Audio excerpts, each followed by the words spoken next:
Þessi þáttur styrktur af Íslandsnauti. Vörurnar frá Íslandsnauti fást í verslunum Hagkaup og Bónus.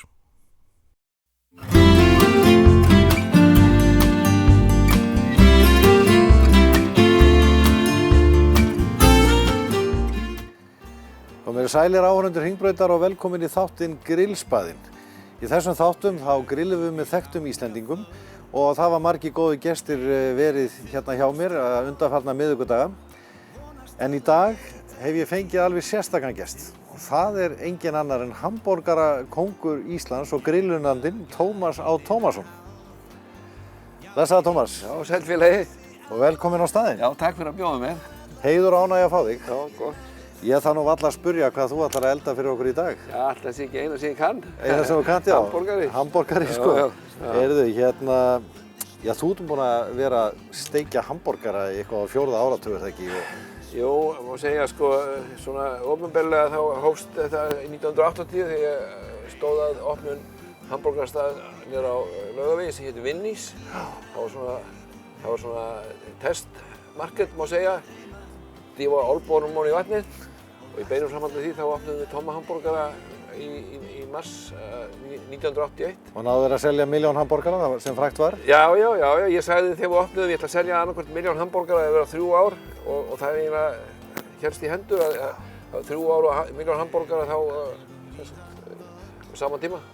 Og svo það Hard Rock Café, 1987 sem það opnar í Kringlunni? Já, það var mikið ævintýri. Já, miklu meira en hamborgarar náttúrulega. Já, en samt sem áður það var gaman að því, sko, þá hafði tóma hamborgarar verið lokað í einhver ár og ég var svona búinn að gleyma því tímabili en þegar fólk kom á staðina þá sagði það við börnin, þetta hann Tommi í tómahamborgarum.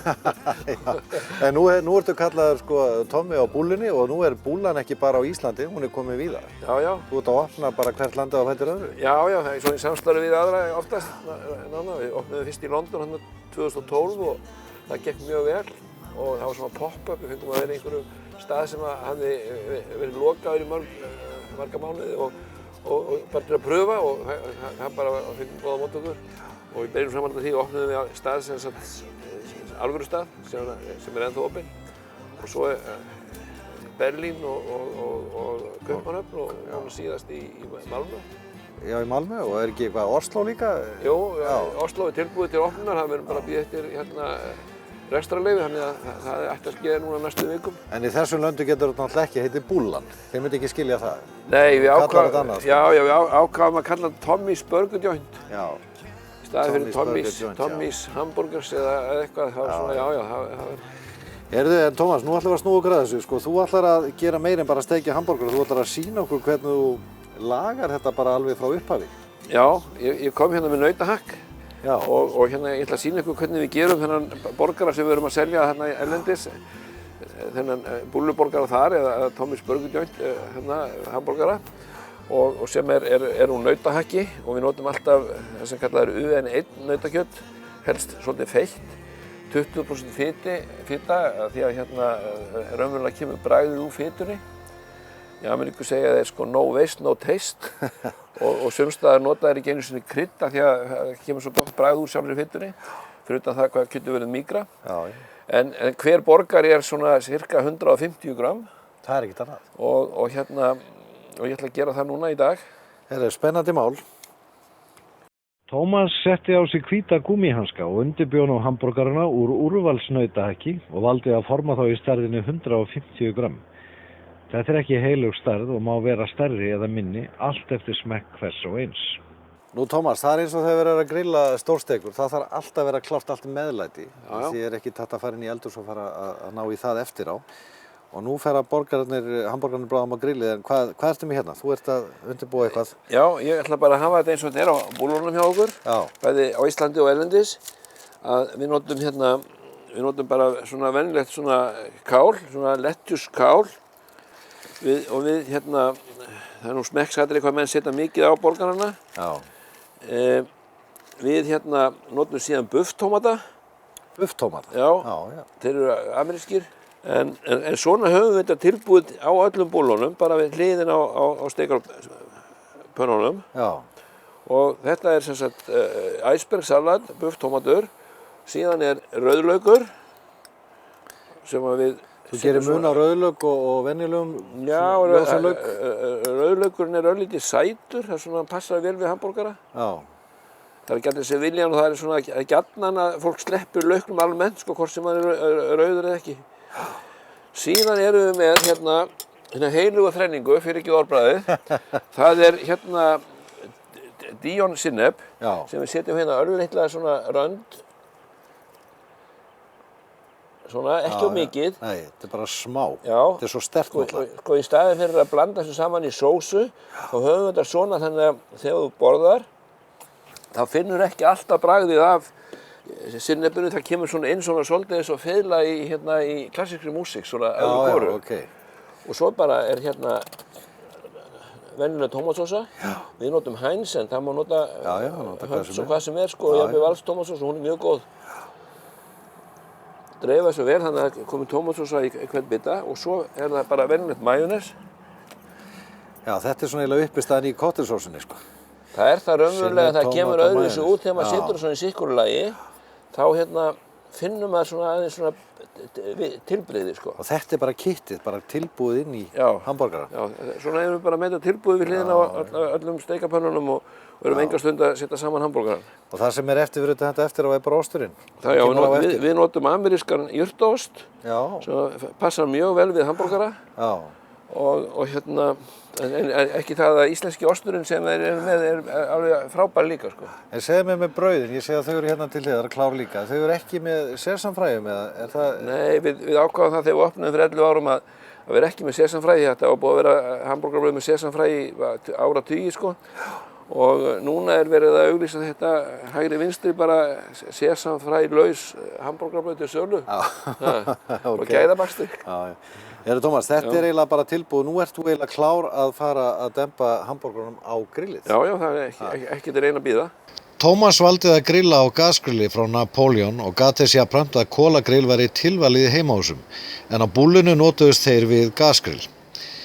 Meðlæti var þegar klárt og nú var ekki eftir neinu að bíða og hann demdi hamborgarunum á 350 gráðu heitt grillið svo það kraumaði í samstundis. Hamborgarakóngur Íslands var þarna kominn í essið sitt með ekki færri en 2 grillspaða í höndunum.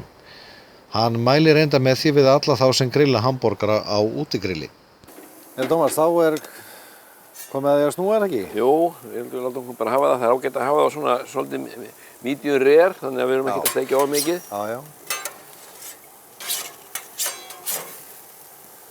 Já, þetta lítur flott út. Síðan krydda ég þá ekki fyrir ég búinn að snúa þeim við. Já, segðu mér út af hverju. Það eru margir sem gera þetta löngu áður. Já, það er vegna þess að saltið það hefur tilhneigingu til þess að draga vökvann úr og þeir verða þurrari, sko, ef að þeir eru kryddaðir hráir. Þú ert með stökana frá Napoleon hérna, salt og pipar. Bara salt og pipar er langbest. Já, þarf ekkert meira. Og það þarf ekkert mikið krydd þegar kjötið er svona mátulega feitt. Það kemur svo gott bragð hvort sem er úr fytunni. Og það er aldrei of mikill pipar, finnst mér. Nei. Piparinn einhvern veginn er það sem gerir karakterinn, sko. Já. Og svo má náttúrulega, það smekksætið. Það má fyrir þá sem vilja barbecue-borgara að þá setja barbecue-flössu lifandi. Pensla ofan á. Já. En þá vil ég helst, sko, brenna sósuna inn í kjöti, sko, inn í borgara. Þannig að maður setur sósuna á áður maður, sko, setur það á grillið. Já. Svo að það komi svona bruna bragðið, sko, ekki löðra barbecue-sósuna yfir í restina. Nei. Þú ert með brauðin hérna og þú mælir með því að hita þau líka á grillinu? Já, svona í hillurinn fyrir ofan, það er ágætt. Svona er þetta bara fínt. Já. 5 borgara, 5 brauð. Já. Það er, sko, hvað með ostinn? Það er nú flestir sem vilja ostborgara. Já, Þú ert með hann kláran bara. Þannig að við höfum ost á öllum okkar borgurum og fólk verður bara að biðja að hafa ekki ost. Já, það er standard bara. Já. Þannig að þú ert bara með þessar sneiðar alveg klárar fyrir þessa stærð á borgurum. Og svo bráðnar þetta bara von á. Já. Hægt og rólega. Og það er svo heitt úti við getum haft grillið opið, en náttúrulega ef það er kalt í veðri þá eru sumir sem loka bara á miðan. Já. Það er ágætt líka að maður getur loka augnablik til þess að hita brauðið betur. Já. Og bræða ostin aðeins. Já. En það er svona, það er samt sem áður, þegar maður að steikja hamborgara, það ekki gott að loka það of mikið inni því þá hafa það tilhneigingu til þess að gufusjóðast og það verða stífari. Já, ég skil þig, já. Þannig að stundum höfum við verið að hraða steikingunni, þá setjum við kannski svona lítið box yfir, en við komumst þeirri niðurstöðu að það borgar sig frekar að bíða örlítið og að því að gæðin rýrna við það. Ég man eins og þú sagði við mér setningu, það mörg ár síðan, það var þegar Tomma hamborgarar voru nýkomnir í ganga að munurinn á Tomma hamborgurum og McDonald's var að það veri munurinn sá að ég pantaði borgar og hann steiktu fyrir mig persónulega. En hitt bara færimættaframleiðsla. Kallað cook to order. Já. McDonald's hefur svona, þeir eru búin að þróa kerfi þar sem þeir geta geymt matinn í allavega 10 mínútur, þannig að þú færð hann leið sko. En okkar kunnar eru til í að bíða örlítið og fá matinn bara fyrir hvern og einn sko. Nú voru hamborgararnir klárir að mati Tómasar og ef hann veit það ekki, þá veit það enginn. Nú kom sér vel að vera með milli gúmmulaðið klárt.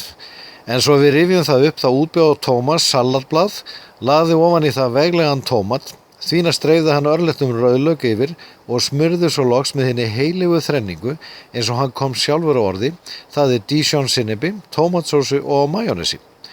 Hann lagði nú hamborgaran á brauðbotnin og lagði svo milliblönduna ofan á hamborgaran og lokaði dæminu með toppi hamborgarabrauðsins.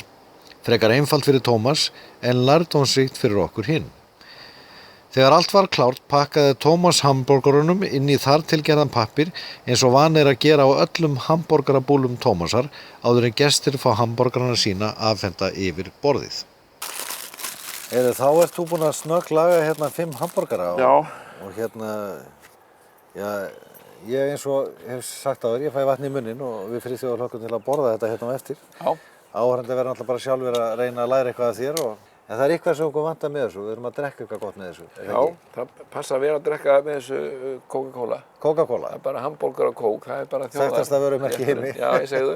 Og þú ert með einhverjar kókflöskur? Já, bara gammaldags glerið. Gammaldags glerið og taka það upp þegar maður var í útilegunni í gamla daga og gleymdi upptakanum heima þá var svo gaman að geta tekið þér upp bara hver með annari. Já, þú kannt þetta. Þannig að það svona ákveðið tricks. Þá bara skála ég við þig í þessu þætti í kóki Og þakka þér leið kærlega fyrir að koma í grillspaðan, koma austur fyrir fjall og taka þátt í þessu með okkur og mikil ánægju og heiður. Já, sönn ánægju fyrir mig. Óska þér velgengni í hvað ég var að segja, í útrás. Já, þakka þér fyrir það. Í önnur lönd með Tommy's Burger Joint. Já. Eitt skref í einu, eitt land í einu. Takk fyrir. Takk. Nú, góðar áhorfendur, það komið að lokum grillspaðans þessa vikuna. Við þökkum Tómas á Tómasinni kærlega fyrir þáttökuna. Í næsta þætti sem á dagskrá að viku liðinni verður annar þekktur Íslendingur gestur minn. En hver það verður að koma í ljós. Þennan þátt eins og aðra þætti okkar má nálgast á heimasíðunni hringbraut.is. Ég hef marga hildina háð, já í heimsins ræsi á.